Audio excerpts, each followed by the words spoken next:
¿Cómo se adquiere el conocimiento de los mundos superiores?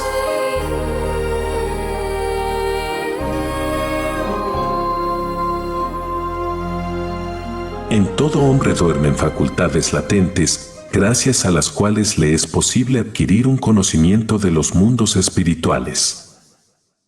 Místicos, gnósticos y teósofos han afirmado en todo tiempo y lugar la existencia de un mundo de las almas y de un mundo de los espíritus, para ellos tan consistente y tan presente como este que puedes ver físicamente con tus ojos y tocar con tus manos. La ciencia oculta no es más misteriosa para el inexperto que lo que pueda ser el arte de escribir, de pintar o cincelar, para quien no haya aprendido sus reglas.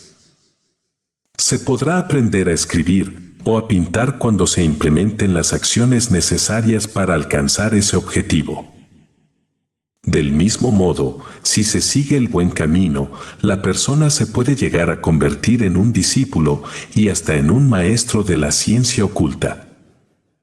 Solo mirando desde cierto ángulo se distingue la ciencia oculta de las demás ciencias humanas, porque se podrá comprender que una gran pobreza o un medio muy primitivo puedan impedir a alguien que aprenda a escribir. En cambio, ningún obstáculo exterior podrá detener la marcha de quien aspire profundamente a adquirir los conocimientos y habilidades necesarias en los mundos superiores.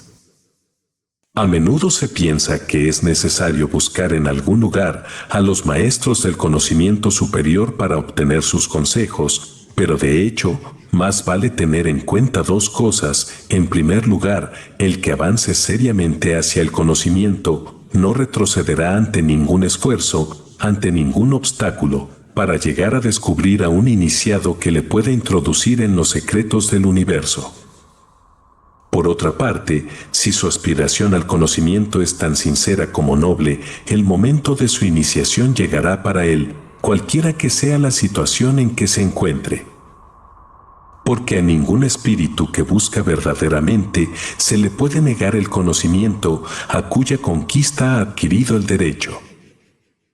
Es esta una ley natural para todo iniciado. Pero otra ley, igualmente natural, determina no entregar ningún secreto a quien no esté preparado para recibirlo. Un iniciado está mucho más realizado como tal, cuanto más rigurosamente observe estas dos leyes. El lazo espiritual que une a todos los iniciados no es visible al exterior, pero estos dos preceptos constituyen las sólidas ataduras que enlazan entre sí los cabos de estos lazos. Usted puede ser íntimo amigo de un iniciado, pero, en el fondo, estará separado de él hasta que no se convierta en iniciado usted mismo. Puede gozar de todo su afecto, de toda su estima, sin embargo, él no le confiará un secreto hasta que usted no se encuentre maduro para recibirlo. Puede halagarle, puede amenazarle, puede torturarle, nada le hará traicionar la más mínima porción de lo que no debe decir. Porque en el grado de desarrollo en que usted se encuentra, esta revelación todavía no despertaría en su alma la resonancia justa. Los caminos que hay que recorrer para adquirir la madurez que exigen estas revelaciones están establecidos de una manera precisa, pues han sido trazados con anterioridad en caracteres eternos e inefables en los mundos espirituales, donde los iniciados vigilan los misterios supremos. En los tiempos antiguos, que han precedido a los tiempos históricos, los hombres podían ver externamente los templos del espíritu. Hoy día, al haber perdido la vida humana toda espiritualidad, estos templos ya no son visibles a nuestros ojos. Pero por todas partes existen bajo una forma espiritual, y todo el que los busque los puede encontrar. Solo en el interior de sí mismo encontrará un hombre los medios necesarios para hacer hablar a un iniciado. Si lleva consigo determinadas cualidades interiores hasta un cierto grado de desarrollo, podrá tomar la parte que le corresponde de los tesoros de la sabiduría. La actitud devocional.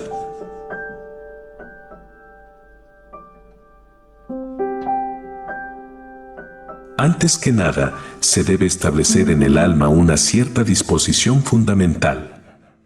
A esta disposición fundamental el investigador espiritual la llama sendero de la devoción, devoción por la verdad, devoción por el conocimiento. Solamente esta actividad espiritual puede hacer de alguien un verdadero discípulo. Quien posea experiencia en este dominio, conoce perfectamente qué tipo de disposiciones se hacen notar desde su infancia en los verdaderos ocultistas. Desde la infancia ya experimentan como una especie de veneración por las grandes personas que admiran. Las miran con un respeto que hace desaparecer hasta lo más profundo de su corazón toda idea de crítica o de oposición. Llegados a la adolescencia, todo cuanto pueda animar en ellos esta veneración les resulta beneficioso. Es entre este tipo de personas entre las que se adhieren numerosos estudiantes de la ciencia espiritual. ¿No has experimentado alguna vez temor ante el umbral de la puerta, ni al franquear la entrada del santuario? Pues bien, en el sentimiento que ese ser le inspiraba entonces, se percibía en germen lo que puede conducirle a seguir la senda del ocultismo. Es una auténtica felicidad para el ser en vías de crecimiento el poseer estas disposiciones, y en este orden de cosas es preciso tener muy presente que no hay por qué creer que ellas se inclinan hacia ningún tipo de sumisión, ni mucho menos de esclavitud. Este respeto del niño por los hombres mayores se metamorfoseará más tarde en un respeto por la verdad y por el conocimiento. La experiencia demuestra que los hombres que saben comportarse de la manera más libre en la vida son también los que han conocido la veneración para con quien de verdad la merecía. El respeto resplandece en todo aquello que brota del fondo del corazón. Si no fortificamos en nosotros ese sentimiento profundo de que existe una realidad que nos sobrepasa, no encontraremos la energía necesaria para crecer de forma que podamos acceder a ella. El iniciado conquista la fuerza necesaria para elevar su pensamiento hacia las cimas porque su corazón, en contrapartida, ha penetrado en las profundidades del respeto y de la devoción. Las cumbres del espíritu no pueden ser conquistadas más que después de pasar a través de la puerta de la humildad. Nadie podrá adquirir un justo saber si antes no ha aprendido a respetarlo. En principio, el hombre posee el derecho de mirar a la luz cara a cara, pero es preciso que se gane ese derecho. La vida espiritual tiene sus leyes, como las tiene la vida material. Frota una varilla de vidrio con una sustancia apropiada y se cargará de electricidad, adquiriendo la propiedad de atraer pequeños cuerpos. Se trata, ni más ni menos, que de la consecuencia de una ley muy bien conocida por los físicos. Se sabe igualmente, cuando se conocen las bases del ocultismo, que si se cultiva en sí la verdadera devoción, de ella nacerá una fuerza que, más pronto que tarde, nos elevará al conocimiento. Aquel que posee naturalmente estos sentimientos de devoción, o que ha tenido la suerte de adquirirlos mediante su educación, encontrará en ellos durante el transcurso de su vida un precioso auxiliar en el momento de buscar el acceso a los conocimientos superiores. Mientras que si no se posee esta preparación, desde los primeros pasos se ven surgir dificultades, a menos que se emprenda, a través de una enérgica disciplina, las tareas de hacer brotar en sí esta disposición. En nuestra época, resulta verdaderamente importante insistir sobre este punto. La civilización actual está más inclinada a criticar, a juzgar, a condenar, que a confiar y a respetar. Nuestros propios hijos, en lugar de creer en lo que se les dice, se entregan con verdaderas ganas a la contestación, a la protesta. Ahora bien, toda crítica, todo juicio sin apelación, hace salir del alma unas fuerzas que la habrían podido llevar hacia el conocimiento superior, mientras que la devoción las hace crecer y aumentar. No se trata de enjuiciar a nuestra civilización. Por otra parte, ¿No debemos acaso todos los grandes descubrimientos modernos al espíritu crítico, a la observación independiente, a la preocupación por experimentarlo todo, para no quedarse más que con lo mejor? Nunca se hubiesen producido los progresos en las ciencias, la industria, los transportes, la legislación que todos conocemos, si el hombre moderno, según sus propias normas, no lo hubiese puesto todo en cuestión. Pero lo que de este modo hemos ganado en las formas modernas de la civilización, hemos tenido que pagarlo con una pérdida proporcional de conocimientos superiores, de vida espiritual. Hagamos notar aquí con la debida fuerza que este respeto por los conocimientos superiores se dirige no a personas concretas, sino a la verdad y al conocimiento en sí mismos. Es preciso darse cuenta claramente de que el hombre que está completamente capturado por las formas exteriores de la civilización actual tendrá grandes dificultades para remontar la corriente y penetrar al conocimiento de los mundos del espíritu. Solo logrará acceder a este conocimiento trabajando enérgicamente sobre sí mismo. En una época en que las condiciones materiales eran más sencillas, era también más fácil lograr un progreso espiritual. La esfera de lo sagrado planeaba y se proyectaba por encima de las contingencias de este mundo. Pero en un siglo de espíritu crítico, el ideal ha descendido. Otros sentimientos han ocupado el lugar de la devoción, del respeto, de la veneración, de la admiración, virtudes que nuestra época rechaza cada vez más. La vida corriente ya no proporciona las ocasiones de ejercer tales virtudes sino en muy débil medida, por lo tanto es necesario que cada uno las haga brotar dentro de sí. Se hace absolutamente necesario que cada uno impregne su alma de ellas si las quiere poseer. Y esto no se puede hacer solamente mediante el estudio, hay que conseguirlo mediante la práctica de la vida. Entonces todo aquel que quiera convertirse en estudiante del ocultismo deberá trabajar enérgicamente para forjar en sí mismo la actitud devocional. Por todas partes, en su entorno, en las experiencias que lleva a cabo, deberá buscar todo aquello que pueda estimular su admiración y respeto. Si en las personas con las que me encuentro no veo más que sus debilidades para criticarlas, doy al traste con una fuerza de conocimiento superior. Por el contrario, si me aplico con amor a descubrir sus cualidades, concentro esta fuerza en mí. No debo, pues, perder ninguna ocasión de seguir este precepto si quiero seguir el buen camino. Ocultistas experimentados saben muy bien cuánto deben al hábito de ver el lado bueno de todas las cosas y de ser reservados en sus juicios. Por otra parte, esta regla no debe aplicarse solo a nuestras relaciones manifiestas, sino que debe también gobernar las profundidades de nuestra alma. El hombre tiene entre sus manos el poder de perfeccionarse e inclusive, con el tiempo, de transformarse enteramente. Pero esta transformación debe abarcar su vida interior y sus pensamientos.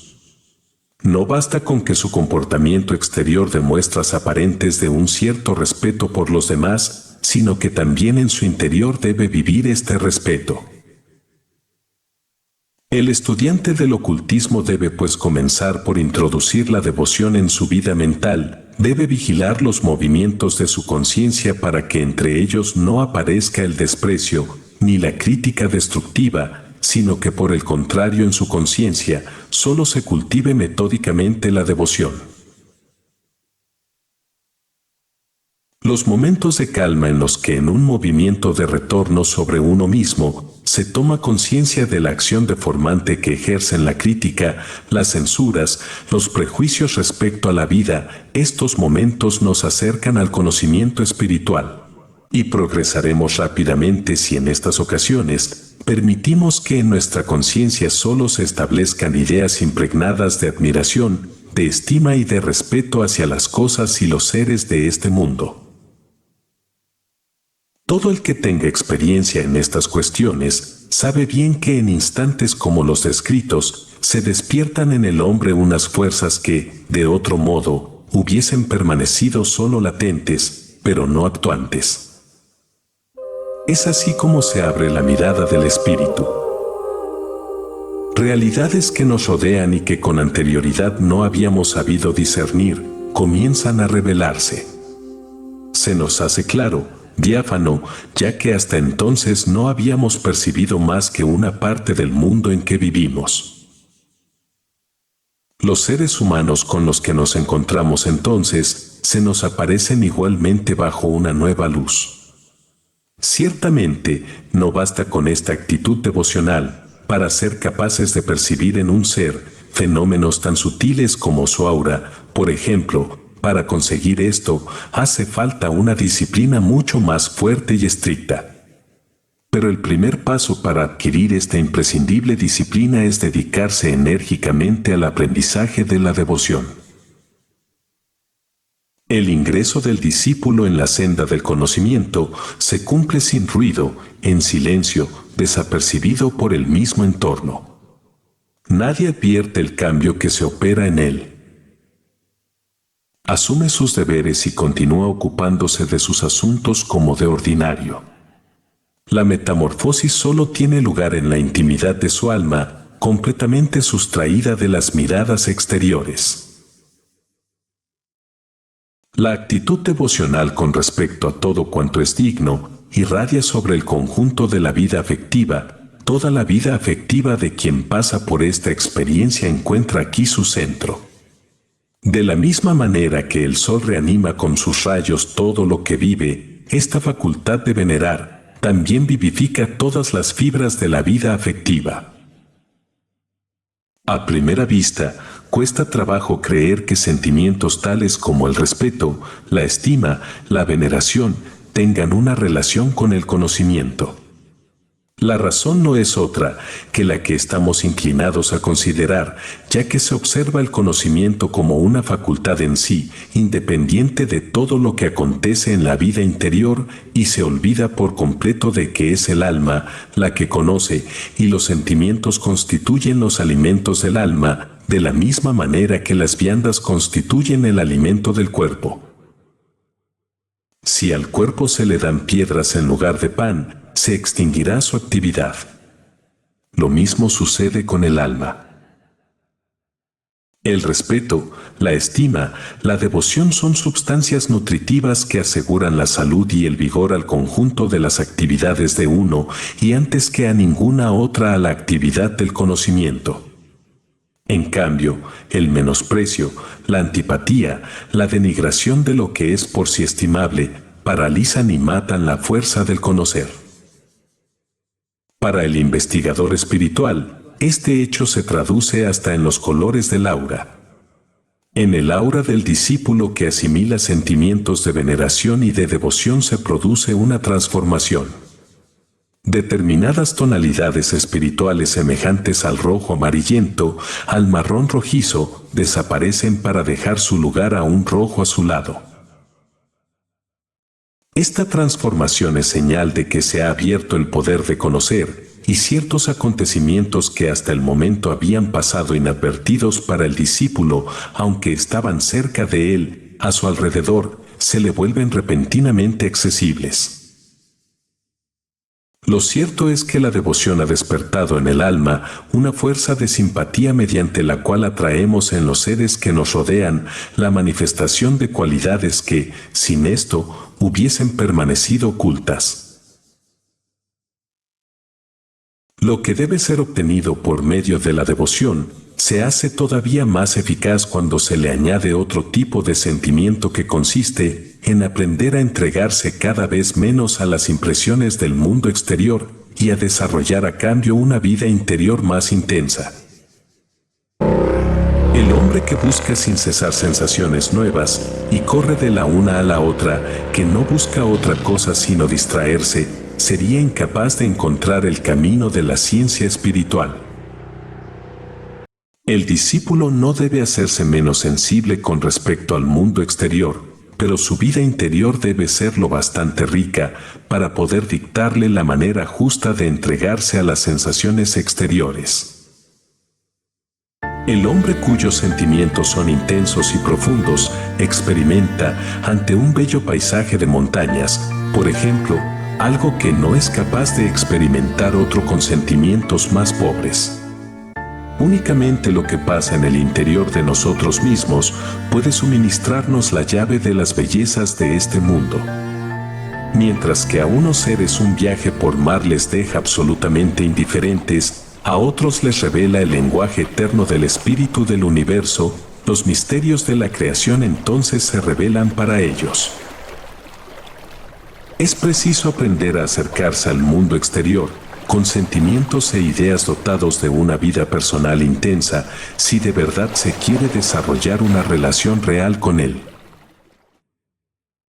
En todos sus fenómenos, este mundo está lleno del esplendor divino, pero es preciso haber hecho, en el interior de la propia alma, la experiencia de lo divino para ser capaces de encontrarlo en todo cuanto nos rodea. Por todo esto, es muy recomendable procurarse momentos de silencio y de soledad que nos permitan sumergirnos en el interior de nosotros mismos. Pero no se debe uno poner entonces a la escucha del propio yo. El efecto sería completamente el opuesto del que se debería obtener.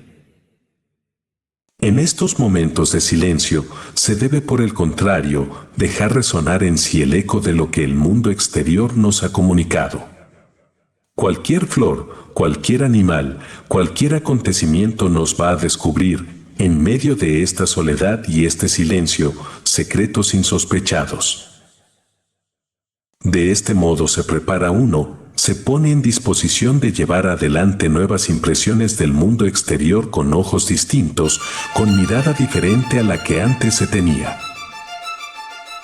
Si no se busca otra cosa que gozar de las impresiones, una oculta a la otra y se termina perdiendo la facultad de comprender.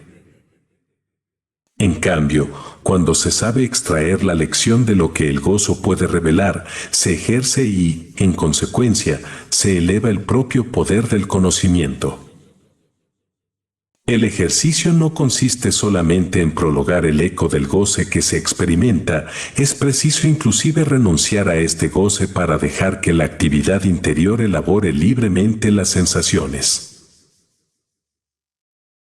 Y aquí se puede presentar un verdadero escollo, un auténtico peligro. En lugar de trabajar sobre sí mismo, se puede fácilmente, por el contrario, distraerse y permanecer en el intento de prolongar el disfrute de un gozo que en realidad ya ha pasado. No hay que subestimar esta posibilidad porque de ello pueden surgir infinitos errores. Es necesario continuar por el propio camino, a pesar de todo el cúmulo de tentaciones que pueda asaltar al investigador. Debe, ciertamente, buscar el gozo, porque es a su través como el mundo exterior viene a situarse delante de él, y si se cierra a sus incitaciones se convierte en algo semejante a una planta que no tiene fuerza para extraer de la tierra las savias nutritivas. Pero, por otra parte, si se detiene solo en el goce, se confina en sí mismo.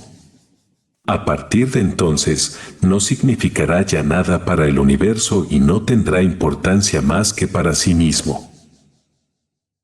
A quien continúe confinándose de este modo en sí mismo, a quien se limite a consagrar todos sus cuidados al propio yo, el universo lo repudiará, de él puede decirse que está muerto para el universo. El investigador no considera el gozo más que como un medio, como una manera de ennoblecerse para el universo. El gozo le sirve de información, una información que le ilustra sobre el mundo. Pero, una vez recibida la enseñanza, es preciso que uno mismo ponga manos a la obra por medio del gozo. Si se aprende, no es para acumular tesoros dentro de uno mismo, sino para poner todo lo que se haya adquirido al servicio del mundo. Este es uno de los principales principios de la ciencia oculta, un principio que nadie tiene derecho a transgredir, sea cual sea el fin que pretenda alcanzar. Debe imprimirse en el corazón de los neófitos de cualquier disciplina perteneciente al ocultismo. Se enuncia de la siguiente manera: todo conocimiento que busques con el único fin de aumentar tu saber, de acumular tesoros en tu interior, se aparta de tu camino. Y, por el contrario, todo conocimiento que busques para estar dispuesto a servir mejor al ennoblecimiento del hombre y a la evolución del universo, te hace adelantar un paso. Es esta una ley que debe ser rigurosamente observada, y no se podrá ser un auténtico discípulo antes de haber hecho de ella el eje de la propia existencia. Es esta una verdad fundamental que se puede condensar en esta simple frase: toda idea que no se convierta para ti en un ideal, mata una fuerza en tu alma. Toda idea que se convierte en un ideal, crea en ti fuerzas de vida.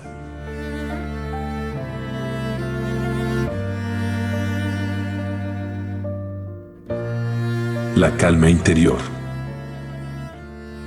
Practicar el sendero de la devoción, desarrollar la vida interior, tales son las primeras indicaciones que se deben dar al estudiante, pero la ciencia espiritual provee además reglas prácticas cuya observación permite el acceso al sendero y la intensificación de la vida interior. Estas reglas no han sido concebidas arbitrariamente. Reposan sobre una experiencia y un saber de los más antiguos, y son dadas además por todas partes por donde se indica el camino hacia el conocimiento superior. Todos los verdaderos instructores de la vida espiritual están de acuerdo sobre el contenido de estas reglas, inclusive si no las enuncian siempre en los mismos términos. Por otra parte, las diferencias no son más que aparentes y provienen de causas que no es el caso comentar aquí. Ningún maestro de la vida espiritual intentará ejercer, mediante reglas, un dominio sobre sus semejantes, ni estorbarles en su independencia, porque nadie sabe mejor que un maestro de la vida espiritual estimar y defender la autonomía personal. Se ha dicho que el lazo que une a todos los iniciados es un lazo de naturaleza espiritual, y que dos leyes conformes a esta naturaleza amarran entre sí los cabos de este lazo.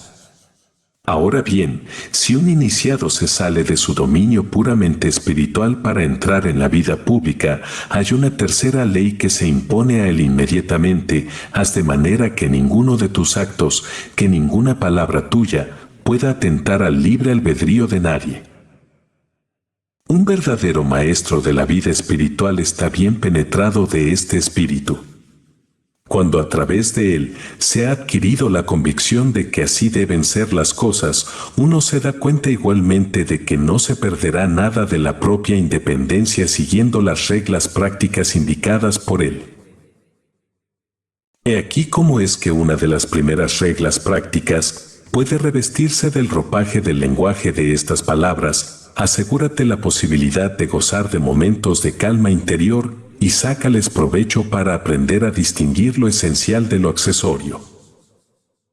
Es así, repetimos, como se puede expresar, mediante el lenguaje, esta regla práctica. Bajo su forma original, todas las reglas y lecciones de la ciencia espiritual son dadas mediante un lenguaje de signos y de símbolos, no mediante un lenguaje de palabras. Para comprender el sentido y el alcance de esos signos y esos símbolos, para alcanzar toda su inteligencia, es preciso haber dado ya los primeros pasos en la ciencia oculta. Ahora bien, estos primeros pasos pueden ser cumplidos si se observan con exactitud estas reglas bajo la forma en que son expresadas aquí. El camino está abierto a todo hombre que esté firmemente resuelto a transitar por él. La regla que ha sido enunciada concerniente a los momentos de calma interior es muy simple y también es sencilla su observancia. Pero no tendrá ninguna eficacia si no se aplica con un rigor que sea tan grande como su sencillez. Por el contrario, quien busque de forma exacta, justa estos instantes de aislamiento, pronto advertirá que solo ellos le procuran toda la fuerza necesaria para poder llevar a cabo con bien su tarea cotidiana. Y tampoco hay por qué creer que la observación de esta regla nos tiene que llevar forzosamente a sacrificar parte del tiempo que necesitamos para cumplir con nuestros deberes, porque, si verdaderamente no se dispusiera más que de 5 minutos por día, ellos ya serían suficientes. Todo depende de cómo se empleen esos 5 minutos. Durante este tiempo, eso sí, es preciso abstraerse por completo de la vida que uno lleva diariamente. El movimiento de los pensamientos y los sentimientos deben tomar un matiz completamente diferente. Entonces se pasa revista ante la propia alma de todas las alegrías, todos los dolores, preocupaciones, experiencias y actividades. Y para poder hacerlo, es preciso acceder a un punto de vista que le eleve a uno por encima del nivel en que todas esas cosas, alegrías, dolores, preocupaciones, experiencias y actividades se experimentan habitualmente. Reflexione solo en hasta qué punto las cosas de la vida ordinaria se las puede presentar distintas según sea usted u otra persona quien pasa por ellas. Y no podría ser de otra manera, porque uno está comprometido con lo que siente, con lo que hace, mientras que lo que hace o experimenta otra persona únicamente se observa. Ahora bien, en los momentos de aislamiento deberá uno esforzarse en encarar y juzgar los acontecimientos de la propia vida y las propias acciones como si no nos concernieran, como si fueran de otro. Imaginemos que alguien ha recibido un terrible golpe del destino. No es cierto que se ve de una forma completamente diferente que cuando un golpe del mismo tipo le ocurre a alguien de nuestro círculo más íntimo. Nadie podría considerar injustificada una conducta semejante. Es algo que pertenece a la naturaleza humana. Y esto es lo mismo si se trata de casos excepcionales que si se trata de circunstancias ordinarias de la existencia. El discípulo debe intentar poseer la fuerza necesaria para saber situarse en determinados momentos frente a sí mismo, como se situaría delante de un extraño. Debe considerarse con la serenidad de un juez. Si lo consigue, todas sus experiencias personales se le presentarán bajo una nueva luz.